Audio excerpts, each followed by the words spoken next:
안녕하세요. 오늘은 하나님 인식이라는 주제로 말씀 나누겠습니다. 하나님은 우리에게 나 외에는 다른 신을 섬기지 말라고 했습니다. 하나님은 왜 이런 말씀 하셨을까요?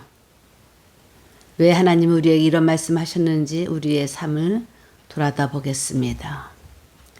우리는 민주주의라는 미명 아래 살고 있습니다.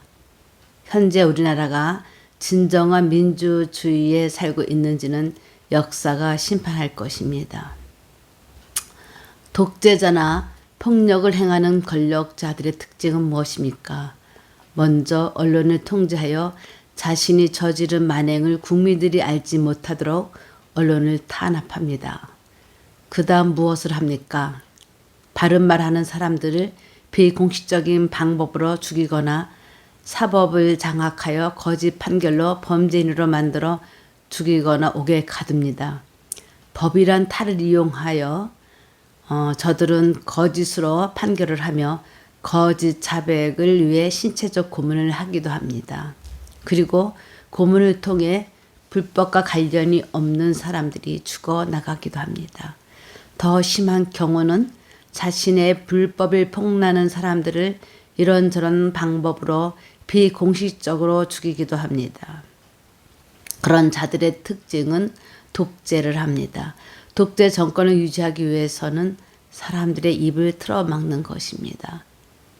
그러나 안타까운 것은 독재 정권 하에 있으면서 독재 정권 하에서 자신의 권력을 얻기 위해 또는 유지하기 위해 아부하는 사람들이 있어서 이런 독재가 유지하게 되는 것입니다.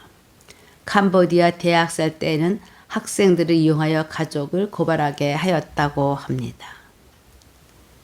이런 우리의 삶을 당신은 어떠하다고 생각하십니까? 당신은 하나님의 뜻과 어그러진 상황에 대해 나만 괜찮으면 된다고 순응하면 된다고 생각하며 사시지는 않습니까? 성도 여러분, 당신이 살고 있는 현재의 권력자가 언론을 통제합니까? 언론을 통제하는 것을 어떻게 알 수 있습니까? 다른 여러 가지 루트로 알아보지 않으면 알 수 없습니다. 인식하든 말든 권력자가 불법을 행하는 것을 아는 자들은 이러한 권력자들의 만행을 멈추게 하기 위해 수고하고 불편해야 할 것입니다. 우리가 사는 영혼의 세상이 그러합니다. 사탄은 우리를 하나님의 백성임을 아는 순간 이런저런 핑계로 우리를 속입니다. 영적 나라에서도 사탄은 하나님의 말씀을 왜곡시켜 거짓을 알게 하는 것입니다. 편안하다, 아무 이상이 없다면서 하나님을 믿는 일을 하지 못하도록 거짓 언론을 만들어 우리를 안심시키는 것입니다. 그러면서 하나님의 말씀을 의심하게 하는 것입니다.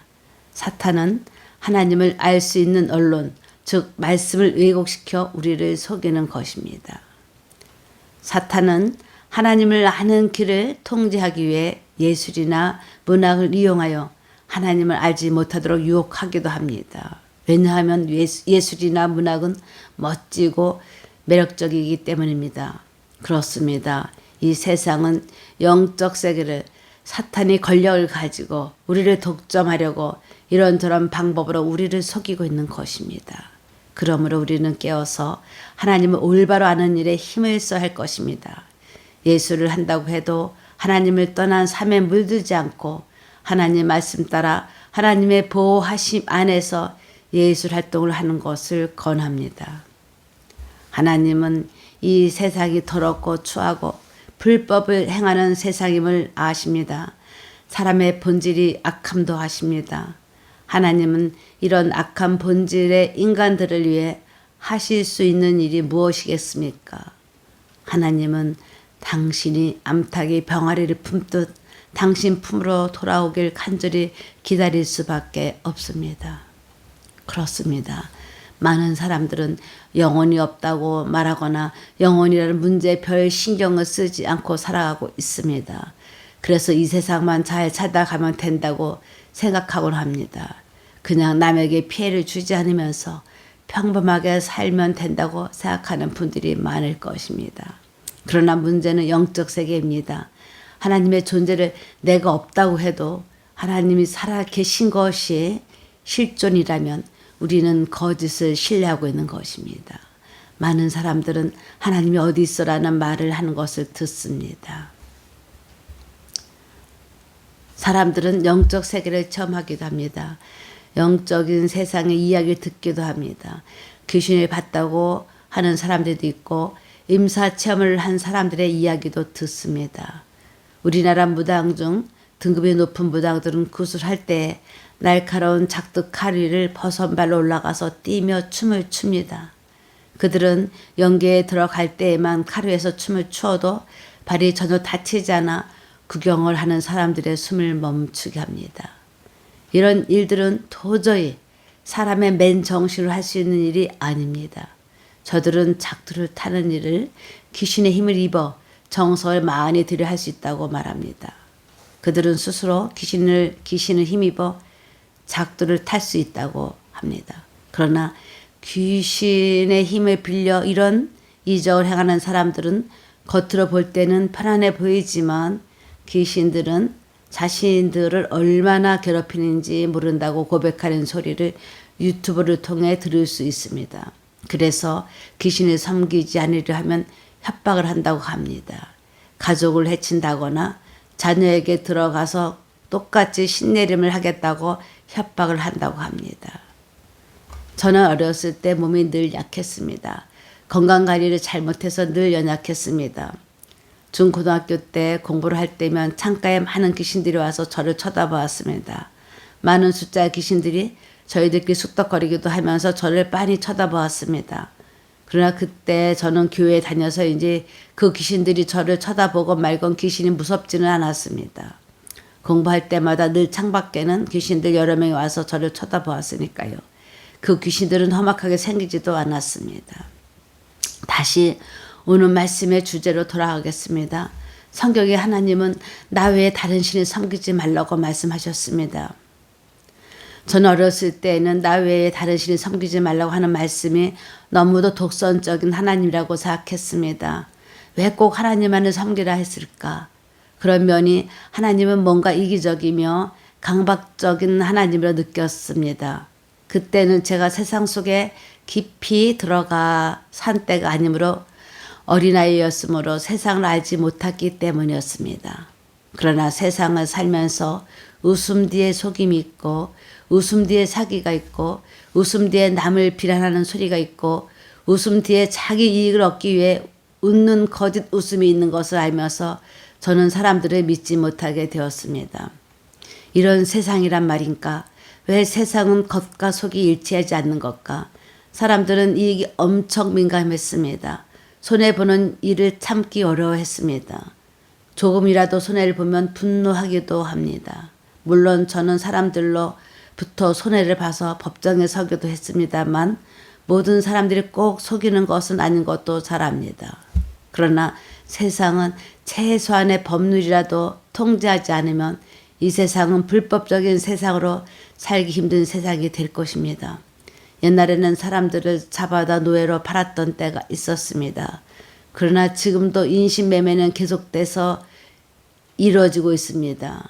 내가 인신매매를 했다고 말하는 사람은 없습니다만 인신매매가 이루어지며 인격을 침해하는 일들도 현재도 계속 일어나고 있습니다. 하나님, 왜 당신 나 외에 다른 신을 섬기지 말라고 말씀하셨나요? 저는 제게 알려달라고 묵상을 했습니다. 저는 계속 묵상했습니다.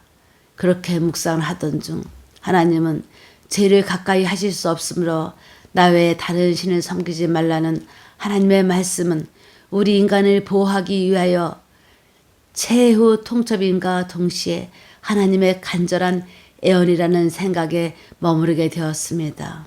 하나님 외에는 다른 신들은 선을 말하나 그 뒤에 엄청난 죽음의 세력이 숨겨져 있고 또 세상에 부귀영화를 주겠다고 말하나 거기엔 영혼의 죽음이 깃들어 있고 또 인생을 멋지게 살도록 도와주겠다고 하면서 절하기를 원하지만 우리 영혼을 영원한 지옥의 구렁텅이에서 구할 수 없음을 아신 것입니다. 하나님의 모든 신들은 하나님을 대적하는 자들로 우리 인간의 영혼을 하나님 나라로 인도할 수 있는 능력이 없다는 것을 하나님은 너무도 잘 아시므로 하나님은 당신이 사랑하는 자들을 당신의 품에 와야지만 살 수 있으므로 너희는 내게로 오라고 간절히 부르는 것이었습니다. 하나님을 떠난 삶은 멸망의 삶입니다. 하나님은 하나님을 떠난 사람들의 영혼을 구하실 수 없기 때문입니다. 하나님은 공정하심으로 우리 인간의 죄에 대해 심판을 피할 수 없습니다. 그렇기 때문에 하나님을 떠난 죄 가운데 있는 사람들을 하나님은 구원하실 수 없습니다. 하나님을 떠난 사람들은 자신의 의를 따라 살아갑니다. 인간 본질의 본성은 죄성을 가지고 있기 때문에 자신의 의를 따라 산다고 해도 죄가 없으신 하나님 품으로 갈 수는 없습니다. 결국 하나님을 떠난 사람들은 죄의 심판을 통해 사탄과 함께 영원히 꺼지지 않는 불구덩이로 떨어지게 될 수밖에 없습니다. 그래서 하나님은 우리 모든 사람들을 당신과 함께 갈 영원한 하나님 나라로 우리들을 부르시기 위해서 우리를 타이르고 달래시면서 내게로 오라고 부르시는 것입니다. 간절히 부르다 이제는 꼭 내게로 와야만 한다는 하나님의 간절함이 나 외에 다른 신을 내게 있게 하지 말라고 말씀하신 것입니다. 그러므로 우리는 하나님께만 전적으로 신뢰를 하고 우리의 모든 소망과 믿음을 그분에게만 고정시켜야 합니다. 한마디로 하나님은 생명이십니다. 하나님만이 생명이신 것입니다. 하나님이 생명이라는 것은 우리가 생각하는 현재의 살아있음이 아닌 그 범주를 넘어선 것입니다. 하나님은 한없는 지혜, 의, 선, 자비, 진리, 능력이시며 하나님 의에는 선이 없습니다. 사탄은 뱀의 거짓말에 속아서 인간은 자신의 손으로 선악과를 따먹고 그 선악과를 따서 하와는 아담에게 전했습니다. 하와는 선악과를 따서 아담에게 주어서 혼자가 아닌 다른 사람을 죄에 끌어들여 함께 선악과를 먹는 일에 동참시킨 것입니다. 우리가 범죄함에 이러합니다. 공범의 삶을 사는 것입니다. 제가 그랬으니까 나도 괜찮겠지. 아이들처럼 나만 그런 것이 아니고 쟤도 그랬고 또 누구도 그랬다고 변명합니다. 하나님을 우리를 사랑하심으로 하나님을 찾고 전적으로 의지하는 자들에게는 하나님의 선이 지혜가 능력이 우리 속에 들어오도록 역사하십니다. 당신을 온전히 찾는 자들에게 하나님이 직접 개입하셔서 우리를 변화시키는 것입니다. 그리하여 우리가 하나님 아는 인식을 굳건하게 세우시는 것입니다. 하나님은 하나님의 은혜로 우리를 구할 자이시며 내가 너를 사랑한다는 말씀을 나와 함께 거하자는 말씀을 우리 인생을 돌이켜 불쌍히 여기시며 우리를 감싸주시는 은총이 있게 하십니다. 우리가 어느 환경 가운데 있을지라도 하나님을 향한 우리의 믿음을 굳게 하시며 하나님에 대한 신뢰를 확고히 하시기를 원하시는 것입니다. 제가 어느 날 교회 다니시는 분이 그 마음에 하나님이 어디 있어? 라는 생각하는 것을 알게 할 때에 예수님이 그 사람을 위해서 피눈물을 흘리시면서 아파하는 모습을 알게 하셨습니다. 저는 그때 깜짝 놀랐습니다. 하나님은 이렇게 우리를 사랑하시는 것을 알게 하셨던 것입니다. 그 가슴 쓰라림을 제게 체험하게도 하셨습니다. 하나님은 각자 한 사람은 이렇게 가슴 쓰리시면서 늘 옆에서 기도하시면서 사랑하시는 것이었습니다. 오늘 당신은 내가 아닌 나의 주장이 아닌 하나님의 거룩한 뜻을 이루도록 하나님의 강권적으로 당신을 주관하시도록 말씀 안에서 순종하고 있는지 돌아보시기 바랍니다. 하나님은 당신을 믿고 의지하는 자들을 구원할 뜻을 가지고 계십니다. 우리는 하나님의 인식이 온전하여 지식을 기도하여야 합니다. 하나님의 인식이 온전하도록 말씀을 상고하여야 합니다. 전지전능하신 하나님이라는 믿음이 당신을 주관하도록 당신이 온전히 하나님을 인식하시길 기도드립니다. 다 같이 기도하겠습니다. 살아계신 하나님, 우리가 하나님의 믿는 믿음이 흔들리지 않도록 사탄이 우리를 미혹하여 우리를 구원하시고자 하는 하나님의 계획을 왜곡시키지 못하도록 우리를 굳세게 하여 주시옵소서. 하나님은 우리를 사랑하심으로 나 외에 다른 신을 섬기지 말라고 간절히 부탁하고 당부하심을 알고 있습니다. 하나님의 믿는 믿음이 온전하여지도록 도와주시길 예수님의 이름으로 기도드립니다. 아멘.